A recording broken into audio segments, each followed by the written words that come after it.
খবর 24 সাথে আপনাকে স্বাগত। নতুন নতুন খবর জানার জন্য আমাদের চ্যানেলে চোখ রাখুন।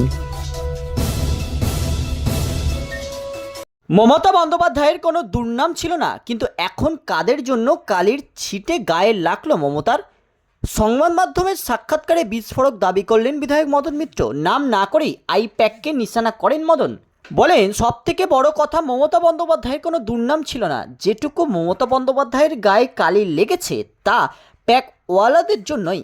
তিনি আরও বলেন, প্যাকওয়ালাদের জন্যই বাংলার বাইরে থেকে সুযোগ সন্ধানী একদল এলো, মন্ত্রীর কাছে গিয়ে বলতো আমি অমুক প্যাক থেকে এসেছি, এই কাজটা কালকের মধ্যে ছাড়তে হবে। কোনো প্যাক ছাড়াই আমরা উপনির্বাচনগুলো জিতেছি, মিটিং মিছিল করছি। উল্লেখ্য, এই প্রথম নয়, এর আগে তৃণমূলের রদবদলের সময় মদন মিত্র সংবাদ মাধ্যমে জানিয়েছিলেন নেত্রীর কাছে তার একটাই আর্জি, ক্লিন তৃণমূল তৈরি হোক।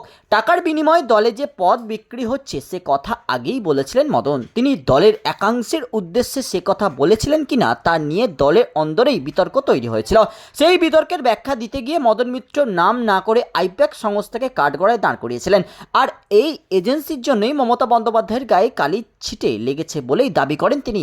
2022 সালের পুরসভা নির্বাচনের সময় তৃণমূলের মহাসচিব পার্থ চট্টোপাধ্যায়ের দেওয়া প্রার্থী তালিকা এবং সর্বভারতীয় তৃণমূল কংগ্রেসের সাধারণ সম্পাদকের তালিকার পার্থক্য নিয়ে সরগরম হয়েছিল শাসক দলের অভ্যন্তরীণ রাজনীতি। সেই ঠোকাঠুকি ধরা পড়েছিল গত পঞ্চায়েত নির্বাচনেও, কিন্তু অতি সম্প্রতি সেই সংস্থার সঙ্গে সম্পর্কের অবনতি হয়েছে দলের। মমতা বন্দ্যোপাধ্যায় বিধায়কদের উদ্দেশ্যে তাকে বলতেও শোনা গিয়েছে কোনো প্যাক তিনি মানেন না। প্যাকের নাম করে কেউ ফোন করে কোনো তথ্য চাইলে যাতে কোনো বিধায়করা না দেন, তাও দলের পরিষদীয় বৈঠকে নিশ্চিত করে দেন তিনি। ব্যুরো রিপোর্ট, খবর 24/7।